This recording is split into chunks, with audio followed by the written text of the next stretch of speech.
Mesdames et messieurs, bonsoir et merci de nous rejoindre en direct sur SOS Docteur TV dans l'émission spéciale consacrée au Salon de la Santé du Bien-être de Lomé qui a lieu au CTF de Lomé bien évidemment. Et nous y sommes en direct actuellement sur la télé et nous sommes aujourd'hui avec Monsieur Tété Yaosena qui est responsable équipe mobile et chargé de la promotion du don de sang au Centre national de transfusion sanguine. Avec lui, on va explorer les enjeux, les défis liés à la transfusion sanguine et les avantages essentiels concernant le don de sang. Monsieur Tété Yaosena, bonjour et bienvenue. Bonjour. Comment vous portez? Nous nous portons bien. Ça fait plaisir de vous recevoir. Merci beaucoup. C'est plutôt nous qui vous remercions pour l'opportunité que vous nous offrez à chaque moment que nous sortons afin de pouvoir communiquer sur la promotion du don de sang, amener toute la population à adhérer à la culture du don de sang pour que dans les jours à venir, nous puissions atteindre l'autosuffisance en produits sanguins labile. D'accord, merci beaucoup. Alors, dites-nous, d'entrée de jeu, pourquoi certaines personnes ont-elles besoin de sang? Merci beaucoup. Avant de pouvoir commencer, permettez-moi de dire d'abord un sincère merci au directeur de la télévision SOS Docteur TV, au directeur du Centre national de transfusion sanguine, en honneur professeur agrégé Festeke Louchina. Et je veux d'abord situer le Centre national de transfusion sanguine qui est ici à Lomé. Nous pouvons dire, quand on parle du Centre national de transfusion sanguine, le centre est situé à Tokoin du Massessé, non loin de l'école d'architecture Eyamon et en face de PP du Massessé 1. Et a pour mission de pouvoir faire la sensibilisation, la communication, la collecte des poches de sang, la qualification biologique et après mettre ces poches à la disposition de nos malades qui sont dans le besoin. Maintenant, quels sont ceux qui peuvent avoir besoin du sang? Nous tous, nous pouvons nous retrouver dans cette situation. Parce que le sang, c'est le liquide rouge qui circule dans notre organisme. Et il arrive certaines fois où nous nous retrouvons dans des situations qui sont entre autres, nous sommes dans la saison pluvieuse. Vous savez très bien que le Togo se situe dans une zone endémique de paludisme. Donc actuellement dans nos hôpitaux, c'est plus la pédiatrie. Ce sont les enfants qui sont atteints du paludisme et surtout la forme anémique qui ont besoin de ces poches de sang. Les accidentés de route, il y a certaines maladies que nous appelons la drépanocytose. Donc tous ceux qui sont drépanocytaires, ils ont souvent besoin du sang. Et aussi nos chères mamans et nos grandes sœurs. Souvent on nous dit qu'aucune maman ne doit perdre vie en donnant naissance. Mais de nos jours, vous allez voir une maman qui a porté grossesse pendant 9 mois et le jour de l'accouchement, par mégarde, elle saigne dans son lit d'accouchement. Il y a, dans notre jargon, nous l'appelons hémorragie de délivrance. On a toujours besoin du sang. Et le sang, jusque-là, n'est pas fabriqué dans les pharmacies. Donc, on peut se dire qu'il y a une grande population qui cherche des poches de sang. Il y a aussi une maladie que nous appelons insuffisance rénale. Ceux donc, ont besoin de séances de dialyse et à chaque moment, ils ont régulièrement besoin de poches de sang. Donc, ainsi résumé, je peux dire que toute la population a besoin du sang à un moment donné de leur vie s'ils se retrouvent dans un cas critique. Voilà, parfait. Alors finalement, avec la population qui a vraiment besoin du sang, et de l'autre côté, on constate également une certaine pénurie du sang. Alors dites-nous, y a-t-il pas autre chose qui peut être administrée à la place du sang, par exemple? Merci beaucoup. Malgré le progrès de la médecine, il n'y a pas de sang artificiel qui existe dans les hôpitaux. Le sang n'est pas encore produit dans les pharmacies. Le sang est produit juste par l'organisme humain seul. D'où la nécessité de donner un peu de son sang pour sauver des vies humaines. Il y a plein de progrès aujourd'hui. À l'ère où nous sommes, il y a des progrès. Mais jusque-là, le sang n'est pas encore produit dans les pharmacies. Le sang doit être donné par un être vivant qui se porte bien. Raison pour laquelle, à chaque moment, nous demandons aux bonnes volontés de se manifester pour tendre leurs bras et faire ce acte généreux, ce acte de solidarité qui peut toutefois aider toute la population. Voilà. Alors, je vous prends directement au mot. Voilà, des bonnes volontés qui doivent faire le don de sang. Alors, dites-moi, ma question est à deux sens. Qui peut donner le sang? Qui ne doit pas donner du sang? Merci beaucoup. Comme j'ai dit de bonne volonté, le don de sang, c'est un acte volontaire. Voilà. Certes, nous cherchons les poches de sang pour sauver des vies humaines dans les hôpitaux, mais ce n'est pas tout le monde qui doit pouvoir faire le don de sang. Et donc, il y a des conditions basiques. Nous avons 3 conditions basiques. D'abord, il faut que vous ayez au moins 18 ans, ce qui veut dire que le don de sang, c'est un être responsable. Vous vous engagez à vouloir sauver des vies humaines. Voilà. Raison pour laquelle nous disons que vous devez avoir au moins l'âge de pouvoir se décider. Raison pour laquelle ça commence de 18 ans et ça termine à 60 ans. Chez nous, ici au Togo, c'est ce que la législation a demandé. Nous ne disons pas qu'à partir de 60 ans, que les cellules sont vieilles. Mais nous savons très bien qu'à partir de 55 et 60 ans, il y a des maladies du troisième âge. Oui. Nous, notre mission, c'est de pouvoir garantir l'état de santé du donneur, le candidat qui se présente pour faire le don de sang. Raison pour laquelle, si vous avez 60 ans, vous ne pouvez pas faire un don de sang. Il faut un facteur que nous appelons le poids. Vous devez peser au moins 50 kg. Parce que la quantité à prélever est déterminée en fonction du poids. Nous prélevons 350 à 450 ml. Donc, il faut au moins 7 ml par kilogramme de poids corporel. Raison pour laquelle vous devez peser au moins 50 kg avant de pouvoir faire un don de sang. Et en troisième condition, vous devez être en état de bonne santé apparente. Maintenant, qui ne peut pas faire un don de sang? Celui qui ne se porte pas bien. L'état général n'est pas apprécié. Il ne se porte pas bien. Il ne peut pas faire un don de sang.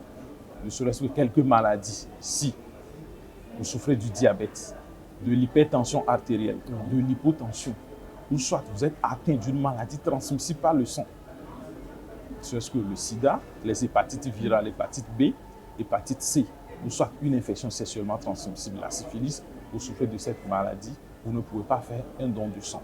Et il y a aussi certaines fois, nous appelons des rapports à risque. Parce qu'il y a certaines situations qui ne permettent pas de pouvoir faire le don de sang. Parce que vous vous êtes engagé à vouloir donner du sang, l'entretien médical est confidentiel. Et nous préparons le candidat qui veut faire le don de sang et nous lui demandons de nous dire la vérité sur son état de santé. Raison pour laquelle nous disons, s'il y a certaines situations à risque, ce n'est pas bon que vous donnez du sang. Parce que le centre de transfusion sanguine se situe entre le candidat au don, le donneur, et le malade qui est le receveur. Donc nous avons l'obligation de pouvoir faire une qualification biologique et de garantir l'état de santé du donneur et du receveur. Donc nous protégeons deux vies. Raison pour laquelle il y a certains qui peuvent faire le don du sang et certains non. Et c'est de la même sorte. Si nous prenons nos grandes sœurs et nos femmes, si vous êtes en menstruation, vous êtes une femme qui est enceinte, ou soit vous allaitez un bébé, vous ne pouvez pas aussi faire un don de sang. Voilà. Alors dites-nous, comment ça se fait le don de sang? Le circuit du don de sang, de façon générale. Nous parlons à tout moment que nous cherchons les poches de sang, que les gens passent faire le don de sang, ou soit ici, sur le site de CETEF, où nous sommes actuellement dans le salon de la santé et du bien-être. Nous avons 4 étapes essentielles, que ce soit au niveau du centre de transfusion sanguine, le siège, ou soit que l'équipe mobile se déplace sur un site que nous appelons la collecte mobile. Ce que nous faisons actuellement ici sur le site, c'est la collecte mobile. Comment est-ce que cela se déroule? Il y a d'abord la première étape où vous êtes reçu avec une pièce d'identité. Nous devons s'assurer que le candidat qui est en face de nous, en fait, c'est lui qui veut faire un don de sang. Raison pour laquelle le Centre national de transfusion sanguine demande toujours une pièce d'identité pour s'assurer de l'identité de la personne. Ça ne suffit pas. Il y a une fiche de consentement éclairée que vous allez lire, vous donner votre accord, que réellement c'est moi-même qui ai compris l'important de donner un peu de mon sang pour sauver des vies humaines. Vous signez que j'ai réellement l'âge de 18 ans. Et maintenant, au cours du don de sang, il y a des séries d'analyses. Vous acceptez que vous voulez prendre les résultats après, vous pouvez cocher ou soit non. Et à la fin et à la date, vous mettez votre nom et vous signez. C'est la première étape. Maintenant, on va encore passer au niveau de l'entretien, des renseignements. Nous allons vous poser des questions. Il y a le médecin ou le personnel qualifié qui va vous entretenir. C'est confidentiel. Je vous rappelle bien que c'est confidentiel. Nous allons vous poser des questions d'abord sur votre identité. Nom, prénom, date de naissance et autres pour s'assurer du candidat. Nous allons pouvoir aller plus loin pour voir les antécédents médicaux, les antécédents familiaux, les antécédents chirurgicaux. Parce que tout ceci pour ne pas nuire à la santé du candidat qui veut donner du sang et aussi protéger le malade. Comme je viens de le dire, nous avons 2 vies à protéger. Raison pour laquelle il y a un entretien confidentiel. Nous allons vous poser des questions, nous allons explorer les maladies héréditaires et tout ceci. Si c'est fini, nous allons vous prendre le poids, la tension artérielle et s'assurer que vous pouvez donner du sang. La 3e étape, c'est la phase du prélèvement. Il y a bon nombre de gens qui veulent faire le don de sang et par après, ils se disent, contrairement à ce que les gens rencontrent en ville, on va nous vider de notre sang. C'est faux. Nous sommes sur une média et puis ici, je crois que c'est toute une population qui nous attend. Exactement. Il faut qu'on arrive à dire de la vérité. La quantité de sang que nous prélevons représente le 13e du volume sanguin. Nous avons en moyenne dans notre organisme 5 à 6 litres. Nous allons prélever juste le 13e du volume sanguin, qui représente une quantité de 400, plus ou moins 50 millilitres. Ce qui veut dire que la quantité, c'est de 350 à 450 millilitres. Et ceci en fonction du poids. À partir de 50 kg, disons de 50 à 55 kg, nous allons prélever 350 millilitres. De 56 à 59 kg, nous allons prélever 405 millilitres. De 60 à 64 kg, nous allons prélever 420 millilitres. Et de 65 kg ou plus, nous allons prélever que 450 millilitres, qui n'atteignent même pas le sachet de Puota, qui n'atteignent même pas le sachet de 500 millilitres. Donc nous rappelons à toute la population qui nous écoute actuellement, nos téléspectatrices et téléspectateurs, que la quantité que nous prélevons ne représente même pas 500 millilitres. Donc, contrairement à ce que les gens rencontrent, on va vous vider de votre sang et autres, c'est faux. D'autres se disent, en venant faire le don de sang, je risque de contracter des maladies. C'est faux. Le matériel qui est utilisé est stérile et c'est à usage unique. C'est devant vous que le prélevé ouvre l'emballage et puis il sort l'aiguille et la poche, il décapuchonne, il pose son garrot, il aseptise la partie avant de pouvoir vous prendre la bonne veine. Donc il n'y a pas à contracter une maladie en venant faire le don de sang au centre de transfusion sanguine, que ce soit au post-fils ou soit au niveau des collectes mobiles. Mais non, après le don de sang, on doit quand même espérer un tout petit peu dans le lit de prélèvement, vous allez vous reposer. Et la 4e étape, la phase finale, c'est une phase d'observation où le praticien essaie de contrôler pour voir si réellement le sang que vous avez donné, il n'y a pas de répercussion sur votre état de santé.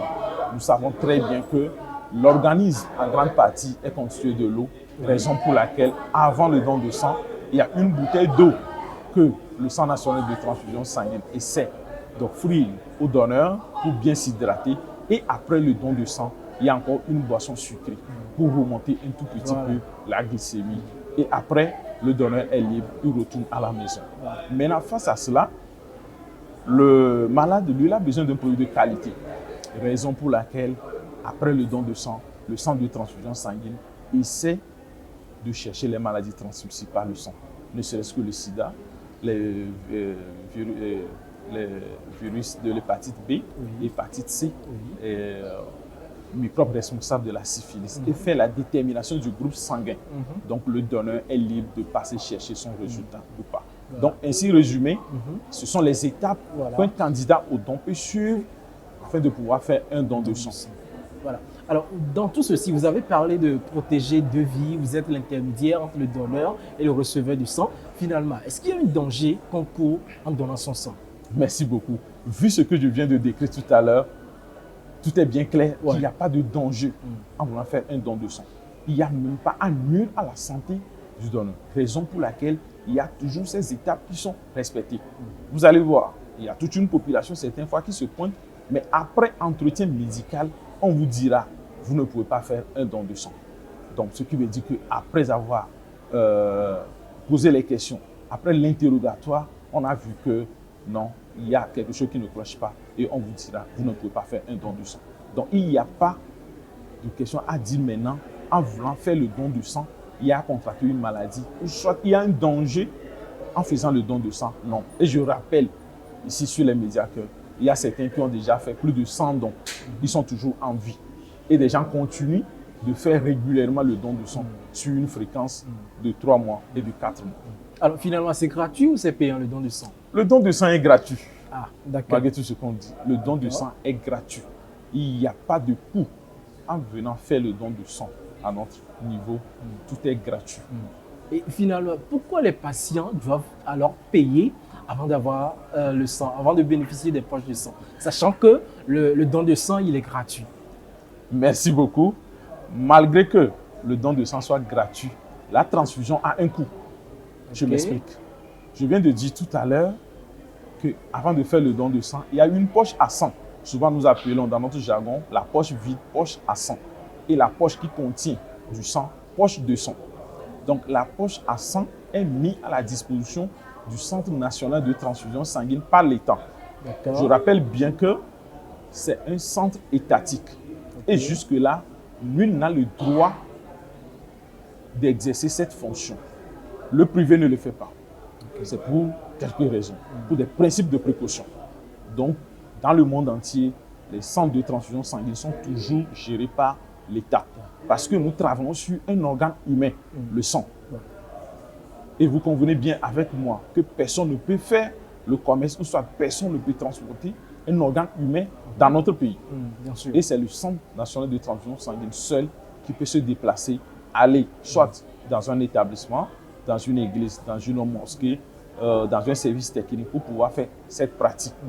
Maintenant, quand on prélève le sang dans la poche à sang, arrivé au centre de transfusion sanguine, il y a des analyses que nous effectuons.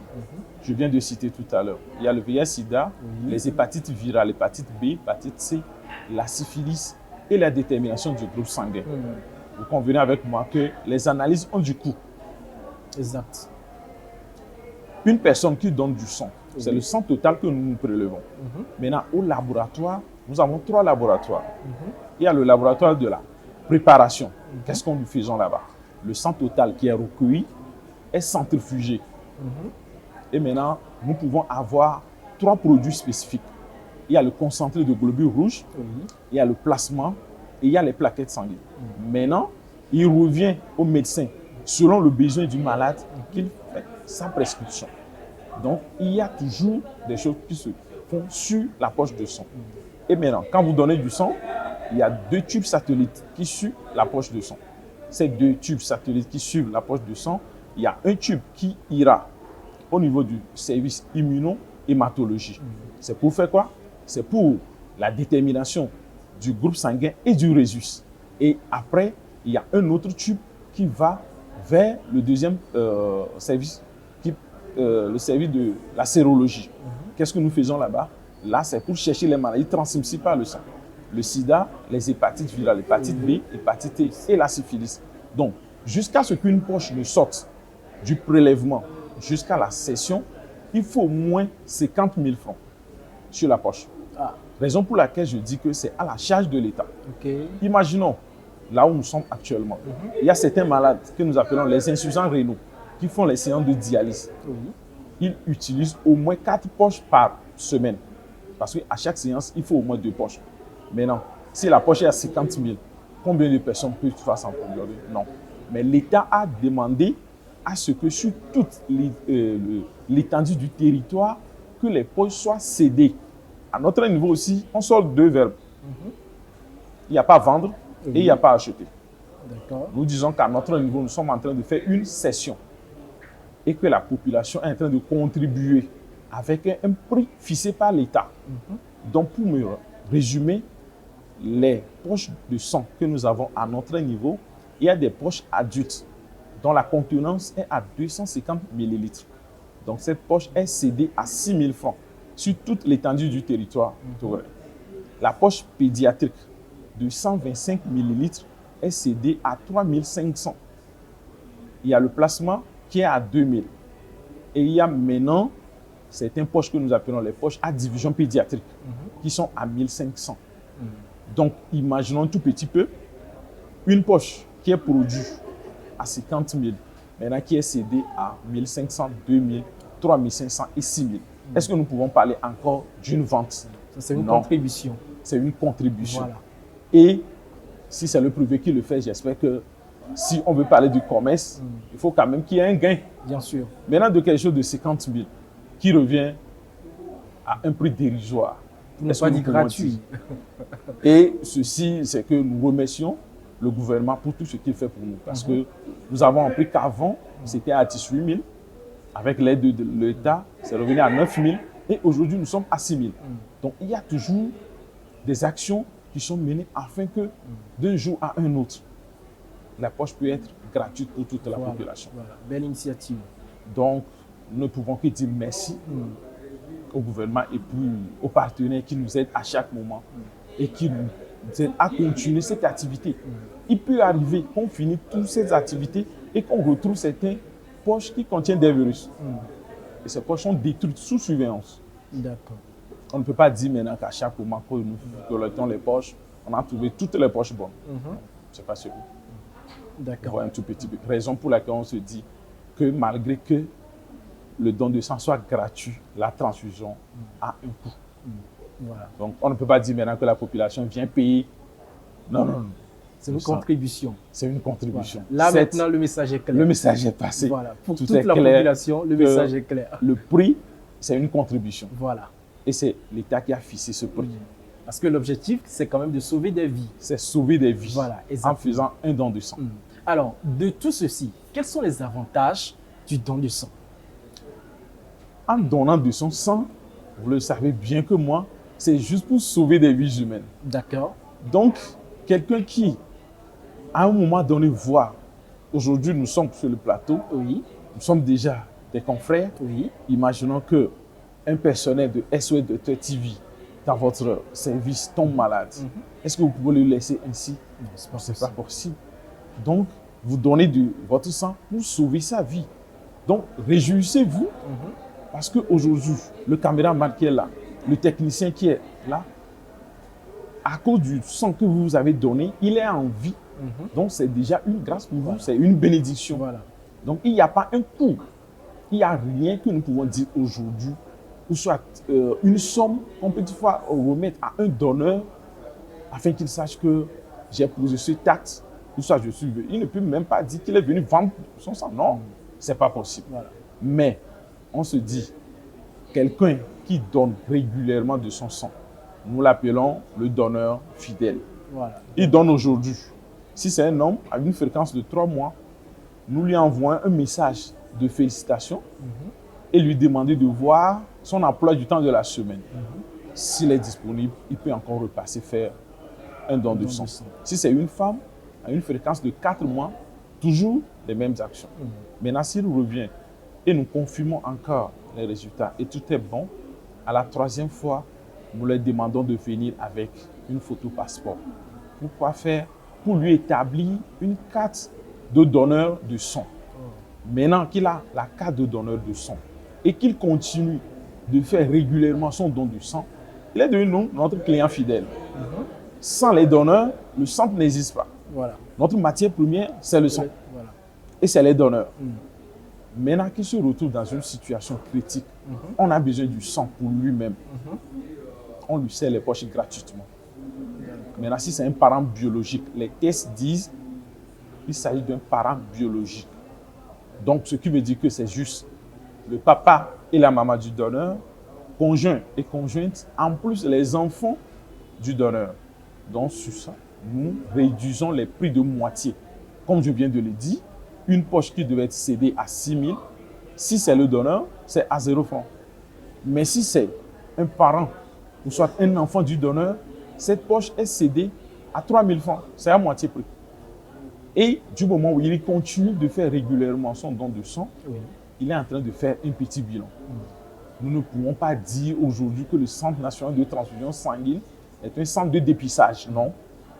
Mais du moment où il vient faire son don de sang, et toujours son résultat est négatif, il prend de l'avance sur son avenir. Et j'espère bien qu'il y a certains comportements qu'il ne va plus adopter. Et là, il se protège et il protège aussi les malades. Vous voyez un tout petit peu. Donc, on peut se dire, c'est les quelques avantages que nous pouvons dire que le donneur peut bénéficier. On ne peut pas les appeler les avantages. Parce qu'il donne de son sang, il sauve des vies humaines. C'est là la bénédiction divine. Et lui-même, il est content. Voilà. Et à chaque moment, un héros finalement. À chaque moment, il est un héros. Il participe à un geste de solidarité.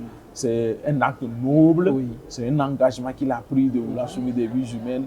Et personne n'a fait le don de sang. Et par après, il a eu des problèmes de santé et autres. Non. Et j'espère bien que si c'est qu'il y avait eu de ces problèmes, l'État n'allait pas continuer à nous donner cette opportunité de faire de ces activités. Et voilà l'équipe mobile qui se retrouve ici au Salon de la Santé et du Bien-être. Justement, vous êtes donc présent au Salon de la Santé et du Bien-être de Lomé, qui a lieu donc au CETEF de Lomé. Rapidement, on va rappeler votre adresse ici sur le salon et également dans la ville.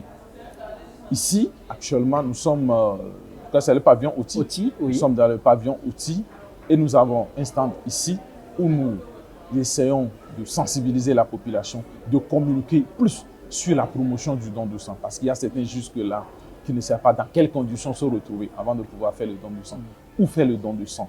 Et sur l'étage, nous avons notre stand où nous faisons l'entretien médical, la collecte de sang et toutes les étapes sont respectées ici. Voilà. Que ce soit au poste-fils ou en collecte mobile, le centre de transfusion sanguine respecte toutes les conditions possibles pour garantir l'état de santé du donneur.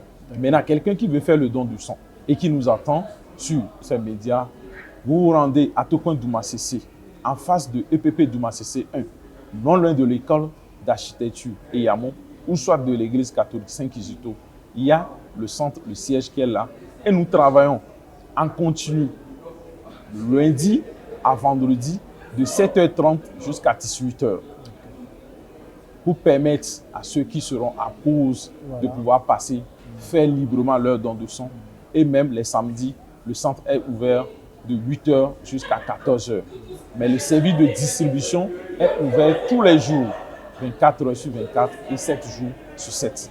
On peut faire aussi le don de sang au poste de collecte et de distribution au niveau du CHU Sylvanus Olympio, à la sortie principale. Vous avez notre centre à gauche, juste à côté du centre de prélèvement. Là, c'est de lundi à vendredi de 7h30 jusqu'à 16h. Le poste est ouvert. Et maintenant, sur toute l'étendue du territoire, le CNTS est bien représenté. Il y a le centre régional de transfusion sanguine dans la région centrale, plus précisément à Sokodé, et maintenant qui sont abrités par des postes de collecte et de distribution. À savoir, dans la région des Savanes, au niveau du CHR d'Apaon, nous avons un poste. Au niveau de la région de la Kara, CHU Kara, il y a un poste. Dans la région des Plateaux, nous avons 2 postes où vous pouvez faire le don de sang au CHP Palimé et au CHR Atakpamé. Dans la région maritime, nous sommes présents au niveau de l'hôpital Saint-Jean-de-Dieu d'Afagnan. Et au cours des collectes mobiles, que ce soit dans les établissements scolaires, dans les universités, dans les églises, dans les mosquées, dans les services techniques et un peu partout. Donc c'est le lieu de dire d'abord un merci à tous les donneurs, à tous ces candidats qui se pointent à chaque jour pour offrir ce qu'ils ont de précieux, qu'ils tendent toujours leurs bras pour qu'on puisse piquer, prélever de ce sang et aller servir les malades. Nous disons merci à l'État qui est toujours à côté de nous pour nous aider. Parce que je viens de dire tout à l'heure, sur toute l'étendue du territoire, il y a les centres qui sont ouverts. Maintenant, s'il arrive que nous ne donnons plus du sang, ou soit que nous rentrons toujours en cas de pénurie, ce qui veut dire que c'est une faute à la population. Le gouvernement a fait sa part. Il y a les centres qui sont disponibles. Il reste à ce que la population puisse se mobiliser. Que les gens oublient qu'il n'y a pas un gain, il n'y a rien pour dire on va nuire à votre santé. Non. Il y a toujours un entretien médical. Il y a des personnels qualifiés. D'autres qui se disent soit moi on ne trouve pas vite mes veines et autres. Je rassure. Il y a des personnels qualifiés au Centre national de transfusion sanguine qui vont trouver leurs veines pour qu'ils puissent faire le don de sang. Nous disons merci au ministère de l'enseignement primaire, secondaire, enseignement supérieur et à tous ces gens de personnes. Pourquoi je cible les enseignements primaires, secondaires et enseignement supérieur? La grande population de nos donneurs, ce sont les élèves et les étudiants. Donc, actuellement, nous sommes encore dans les démarches pour avoir l'autorisation pour commencer à rentrer encore dans les établissements. Donc, c'est encore un appel que nous lançons aussi aux parents que le centre de transfusion sanguine demande toujours des autorisations avant de pouvoir faire ses activités dans les établissements. Raison pour laquelle vous allez voir, à partir du mois de mai, juin, nous rentrons toujours dans des pénuries.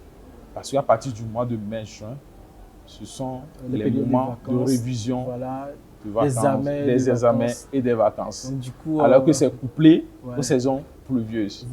Et là, comme nous ne voulons pas amener loin les boîtes de conserve, les vieux pneus et autres tout autour de nos maisons, donc ce sont des moyens de développement des gîtes lavaires. Et ça, c'est le paludisme. Et maintenant, la demande devient plus forte et ceux qui doivent donner du sang, on ne les retrouve plus. Raison pour laquelle, à chaque moment dans les vacances, nous rentrons dans ces cas de pénurie. Encore une fois, Merci beaucoup au directeur de SOS Docteur TV, parce qu'à chaque fois que nous nous retrouvons dans des situations, il y a SOS Docteur TV qui nous sollicite toujours de pouvoir communiquer un peu sur la promotion du don de sang, afin que la culture du don de sang soit maintenant dans toutes les familles de la population togolaise. Je vous remercie. Je vous en prie, c'est toujours un honneur pour SOS Docteur TV de pouvoir donc s'engager dans la promotion de la santé et du bien-être de la population. Vous l'avez dit, l'État a fait sa part. Il faut que la population se mobilise. Et bien avant cette mobilisation, il faut la sensibilisation. Et c'est à ce moment-là que SOS Docteur TV prend place et fait donc le boulot, proprement dit, pour faire une communication, une sensibilisation de toute la population afin que tout le monde puisse comprendre l'essentiel, la quintessence du don du sang afin de pouvoir sauver des vies. Monsieur Tété Yaoussena, nous sommes au thème de cet entretien. Votre mot de la fin. Merci beaucoup à vous. Nous disons merci aux donneurs et nous appelons encore ceux qui traînent les pas. Il y a certains qui veulent faire le don de sang mais qui hésitent encore. Nous venons de dire tout à l'heure, le don de sang ne nuit pas à la santé du donneur. Ceux qui n'ont jamais posé ce acte, nous les invitons. Ici, nous sommes sur le site de la foi. Nous les invitons à se rapprocher de nous. Nous sommes dans le pavillon outil. Venez voir au moins comment est-ce que l'activité se déroule, ou soit dirigez-vous vers les centres de transfusion sanguine sur toute l'étendue du territoire pour voir comment ça se fait. Donnez de votre sang à quelqu'un, quelque part, qui ne se rappelle même pas, qui peut se retrouver encore dans une situation. Vous donnez du sang, vous sauvez des vies humaines. Quelqu'un, un malade dit, je ne veux même pas savoir de qui tu es. Vous avez donné de votre sang. Aujourd'hui, je suis en vie. Que Dieu vous bénisse. Voilà. Que Dieu vous bénisse également, M. Tété Yaoussena. C'est donc chargé équipe mobile et chargé donc responsable équipe mobile et chargé de la promotion du don du sang au CNTS. Merci d'avoir répondu à nos questions. Merci beaucoup à vous. Et nous avons un numéro vert actuellement où tout le monde peut toutefois nous appeler et avoir des informations sur le don de sang. C'est le 82 14. D'accord, 82 14. 82 14. Mesdames et messieurs, merci à toutes et à tous de nous avoir suivis. Nous sommes au terme de cet entretien consacré donc à la transfusion sanguine, ce qu'il faut savoir en matière de don de sang. Et j'espère qu'aujourd'hui, on a fait quand même le tour et les zones d'ombre sont éclairées en matière du don du sang. Et j'espère que nous y sommes actuellement sur le salon de la santé et du bien-être de Lomé jusqu'au dimanche 14 septembre. Le déplacement s'impose pour donner du sang, pour sauver des vies bien évidemment. Et pourquoi pas après ce salon, ça continue toujours dans les centres nationaux de transfusion sanguine sur toute l'étendue du territoire national. Merci à toutes et à tous de nous avoir suivis. Restez toujours sur SOS Docteur TV pour la suite de nos programmes. À tout à l'heure.